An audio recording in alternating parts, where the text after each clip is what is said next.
这一期让我们继续品尝赵喜娜的骚包剧集《和平使者》。上期说到，史密斯被莫恩一行招募来执行另一项特殊的行动——蝴蝶计划。因为30年的刑期未满，史密斯只能同意。当然了，他主要是害怕阿曼达把脑袋里的炸弹引爆。阿曼达又是这次行动的幕后掌控者。史密斯在父亲那边得不到关爱，还一直被骂娘炮，他只能带着英英接下了第一个任务目标。对方疑似是蝴蝶成员，对此史密斯也是满头雾水。莫恩并没有解释蝴蝶到底是什么，本想和队员哈考特来一场器官碰撞，无奈被暴骂一顿。最终史密斯跟一个摇滚妹玩了起来，这女人音乐品味和自己一样，史密斯好感刚刚提升，就见对方提刀杀来，原来他也是蝴蝶，好在是利用父亲研发的头盔逃过一劫。顾不上多想，史密斯赶紧给哈考特打去了电话，快速解释了刚刚发生的事儿。他现在必须回到房间收拾东西，需要哈考特等人接应一下。得知是蝴蝶作案，哈考特连衣服都没工夫穿好，直接拉上利奥塔就出发了。此时警方来到现场，周围一片狼藉不说，离奇的是现场只有附属的全尸。史密斯这边玩了命的把紧身制服穿了进去，肌肉太发达，弯腰都费劲儿。他重返现场自然不单单是为了制服，最主要的是史密斯把莫恩给的行动档案落在了床上了，想着没有空手而归的道理，史密斯把顺眼的东西都打包了，特别是那一堆音乐唱片，还发现了一个闪闪发光的诡异物体。他这边悠闲，苦了跑来善后的队员们，因为史密斯的车也在现场。为了避免身份暴露，莫恩立刻让约翰去更改户主信息，而哈考特两人一路超速，在事情闹大前赶了过来。等了很长时间不见踪影，利奥塔还一直喋喋不休，说自己养的狗爱穿衣服。哈考特受不了他，直接打电话催促，说外面都被警察包围了，史密斯反倒让他找找英英啊。几句话他自己会飞过来，说着还往楼下瞥了一眼，他不信警察来了，结果直接来了个对视。这下好了，本来可以直接溜走的，现在警察都追了上去。来到楼顶穷途末路的史密斯随便敲了敲门，本想装作熟人进去避一避，可他现在这模样实在不像好人呢。眼看警察到了身后，史密斯只能硬闯，包裹也散落一地。他威胁叫伊文的男人别出声，打扫一下。转眼他女友安博走出来怒骂男人的软弱，见史密斯也没打算伤害他们，伊文就出来打扫了起来。安博意外瞥见了唱片，那正是他喜欢的风格，不禁对史密斯产生了惺惺相惜的感觉，甚至说话都带起了挑逗的意思，这让伊文暴怒，两人大吵一架。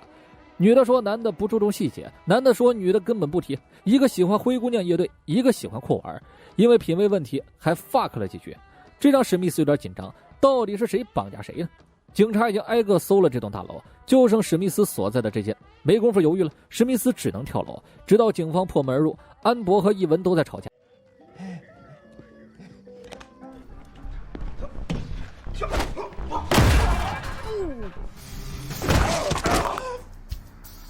God damn it!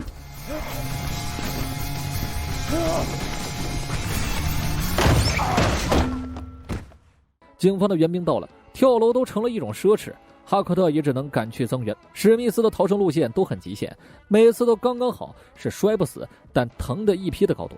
稍微喘过气的功夫就被警察发现了，好在哈考特用麻醉枪清了场，这才让史密斯逃出了追击范围。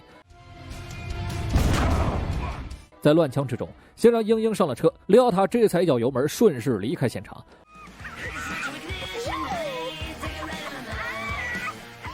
另一边，莫恩拉了泡屎回来，就问了问约翰的进度。约翰相当自信，过户的事已经安排好了，现在那辆车在奥吉的名下。莫恩一听，你他喵的改成了史密斯他爹呀！全世界这么多人，你挑了他爹？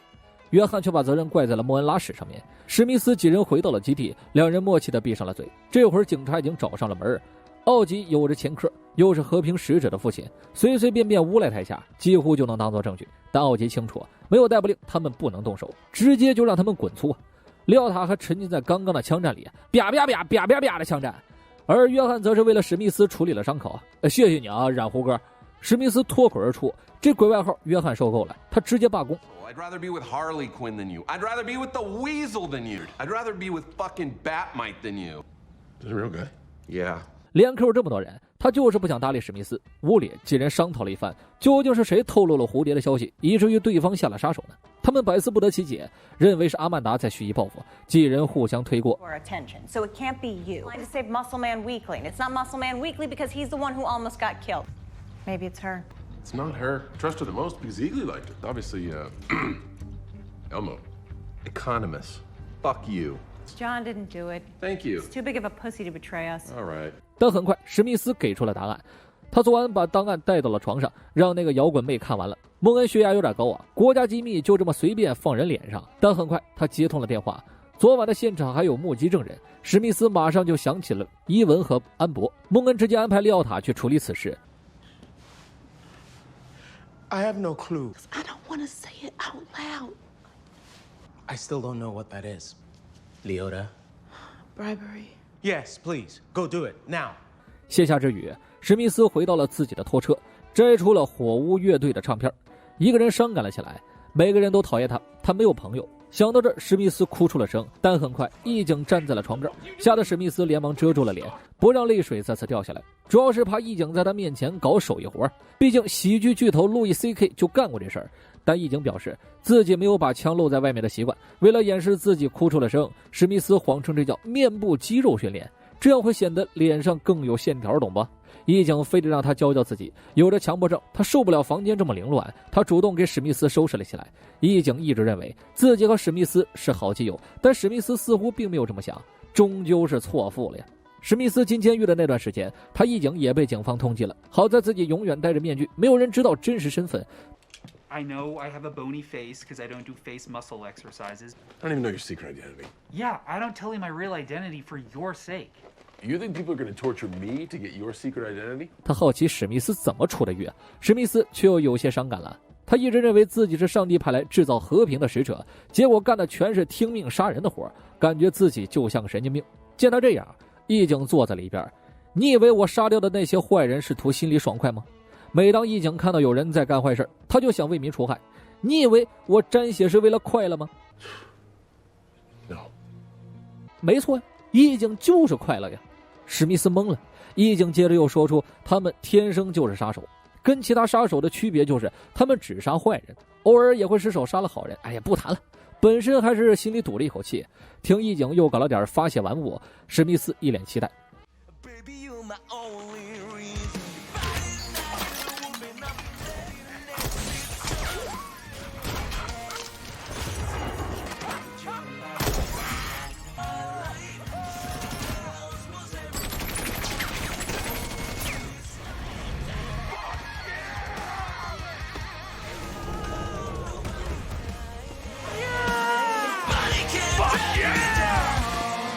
利奥塔这边找到了以文和安博，直接贿赂了2张度假的全免门票。Are you trying to fucking bribe us? No. I was hoping you were trying to bribe us. Yeah, I'm trying to bribe you. 两人马上就指认了奥杰。当天下午，奥杰还没来得及 fuck 就被捕了。隔壁老头幸灾乐祸样子让他气炸呀。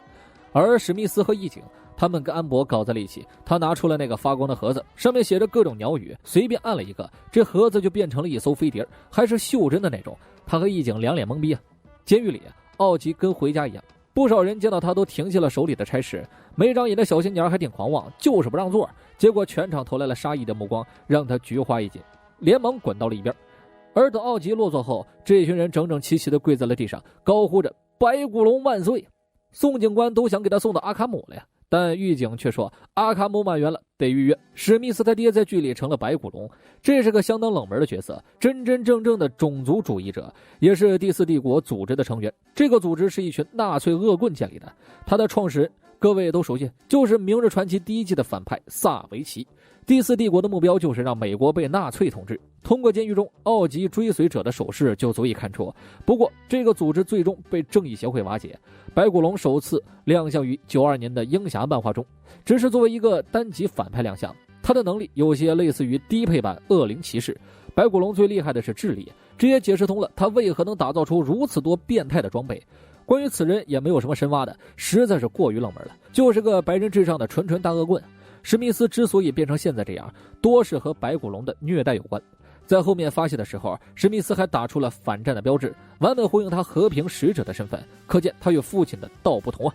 本集登场的义警自然是上级的哥们儿的弟弟，此人是个虐待狂，喜欢以残暴的方式杀害罪犯，以此得到心理上的快感，自然配得上一个悲惨的家庭。同时义警也是和平使者的崇拜者。一个冷门的小知识啊，这个义警在漫画里叫蔡斯，没错，就是绿箭侠里的那个普罗米修斯，各种串场啊。剧里目前没有公布他的名字，想来应该也不会差太远，毕竟绿箭宇宙与 DCEU 是两个世界，后面还会出现很多同样的设定。各位在看的时候自觉忘记绿箭宇宙就行了。而在中途，约翰提到了蝙蝠满的存在， DC 的世界观里其实还存在着一个第5维度，比如霹雳精灵、女超人里的布莱克斯利等，后者还是第5维度的太子呢。在这里生存着许许多多的精灵小鬼，蝙蝠满就是蝙蝠侠的粉丝。约翰接触到了他，自然代表着 DCU 又扩大了世界观，还提到了小丑女和黄鼠狼，这都是在电影里登场的老熟人了。第2集其实没有太多内容，更多是在搞笑，狠货其实都在下一集啊。为了不让时长太短，我们再扯点别的。史密斯3番2次吐槽约翰染胡歌，这让后者非常不爽。原因是在西方文化里，胡子是男人魅力的象征，更有研究表述，胡子会让男人分泌一种心情愉悦的荷尔蒙，同时也是为了体现男人味儿。老被吐槽肯定不爽啊。在团队互相推锅的这段戏里，哈考特咬准了利奥塔就是内鬼，或许是想表现他直觉很准，因为利奥塔就是阿曼达安插的内鬼。哎呀，我实在编不下去了。 Definitely not the hot guy. Fuck you, Amber! Oh, eat me, Evan! Can I keep this one? Sure.